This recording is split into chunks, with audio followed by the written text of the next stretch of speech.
계절들을 막아줄 거란 그런 말로 너를 붙잡을 순 없지만 많은 계절을 마주친 너에게 이 마음 하나 비춰주려 해 떠나는 거는 네 마음이.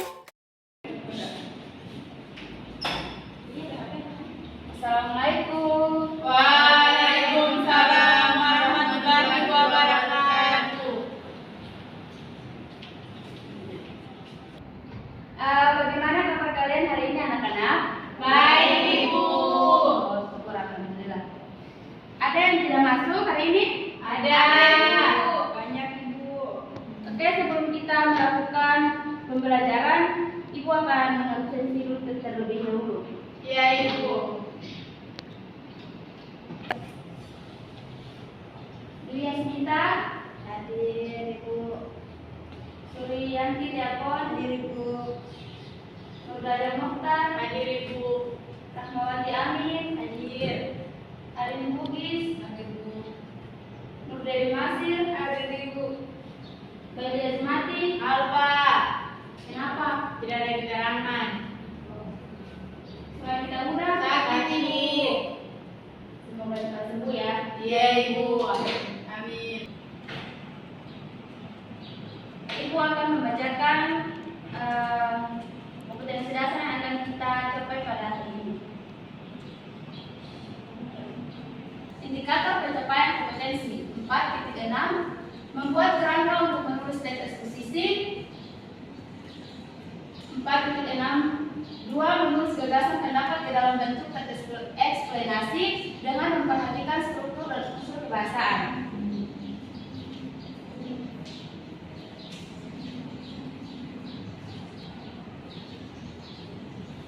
Pengertian teks eksposisi. Teks eksposisi adalah sebuah bentuk teks atau tulisan yang memuat tentang informasi maupun pengetahuan secara umum. Teks eksposisi sendiri memiliki tujuan untuk memberikan penjelasan atau uraian mengenai suatu ide, pokok pikiran, pendapat, informasi maupun pengetahuan kepada pembaca, tanpa bermaksud mempengaruhi. Hal ini yang membuat tujuan teks eksposisi adalah memberitahukan informasi atau pengetahuan berdasarkan fakta sesuai dengan sudut pandang tertentu. Jadi teks eksposisi itu menjelaskan atau menguraikan ide pokok pikiran yang disampaikan kepada pembaca.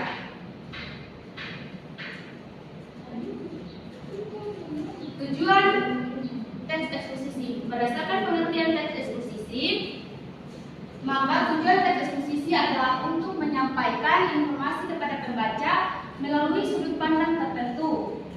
Dengan tujuan teks eksposisi tersebut, maka pembaca akan juga memahami makna serta pengetahuan yang terkandung dalam teks tersebut. Jadi teks eksposisi itu untuk memahami makna serta pengetahuan yang terkandung dalam teks tersebut. Struktur teks eksposisi. Yang pertama, pernyataan pendapat atau tesis. Pernyataan pendapat atau tesis adalah bagian pembuka dari teks eksposisi berisi pernyataan, pendapat atau permasalahan yang ingin disajikan penulis. Yang kedua, argumentasi. Argumentasi adalah bagian berisi alasan atau fakta yang dapat dipakai atau memperkuat atau menolak suatu pendapat, pendirian atau gagasan demi memperkuat tesis penulis. Yang ketiga, penegasan ulang pendapat. Penegasan ulang pendapat adalah tahap terakhir yang berisi ungkapan kembali pendapat yang telah diuraikan penulis agar lebih jelas lagi. Apakah dari paparan materi yang tadi Ibu sudah tampilkan ada yang ingin bertanya atau masih jelas? Sudah jelas.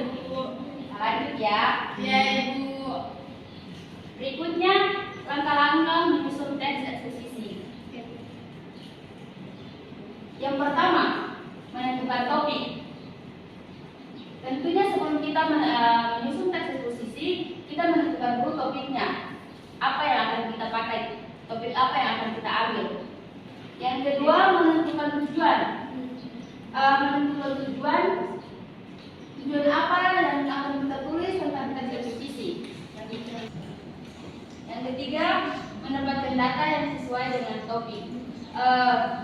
Data yang kita pilih itu harus sesuai dengan topik yang sudah kita ambil. 4. Membuat kerangka keterangan. 5. Mengembangkan kerangka keterangan menjadi eksposisi.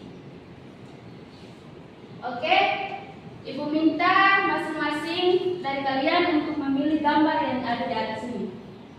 Setelah kalian sudah memilih gambar yang di atas ini, buatlah kerangka sebuah teks eksposisi yang berkaitan dengan objek yang telah kalian pilih nanti, sesuai dengan struktur dan unsur kebahasaan yang tepat.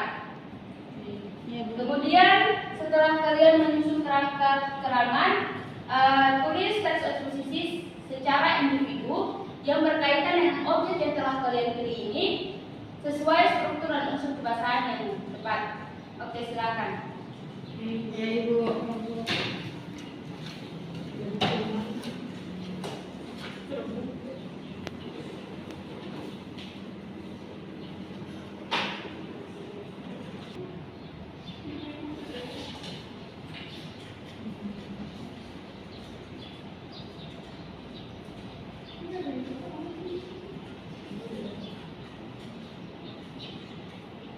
Ibu, ini begini ya, Bu.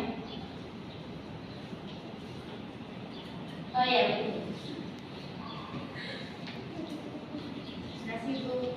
ya.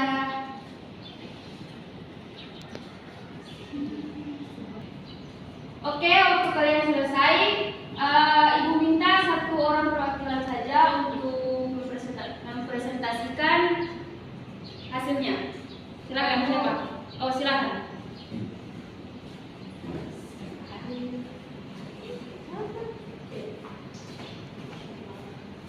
Jadi gambar yang saya pilih adalah kebersihan sekolah. Nah, jadi menjaga kebersihan lingkungan sekolah. Yang pertama, tema. Tema yaitu kebersihan lingkungan sekolah adalah salah satu faktor terbentuk untuk menciptakan kenyamanan. Yang kedua, argumentasi. Pembagian piket kelas menjadi salah satu cara untuk menjaga kebersihan lingkungan sekolah. Dan yang ketiga, penegasan ulang. Kebersihan lingkungan sekolah adalah hal yang tidak bisa dipisahkan dari kehidupan sekolah dan merupakan faktor yang sangat penting dalam meraih kebersihan proses belajar mengajar. Mungkin itu saja yang dapat saya paparkan tentang tugas pembuatan teks eksposisi. Terima kasih. Terima kasih. Saja materi yang kita dapat hari ini yang bisa dapat Ibu sampaikan. Ibu akhiri dengan wabillahi taufiq wal hidayah. Wassalamualaikum warahmatullahi wabarakatuh. Waalaikumsalam warahmatullahi wabarakatuh. Oh iya, Ibu lupa. Nanti materi selanjutnya teks berita. Iya, Ibu. Kita. Belum teks ini.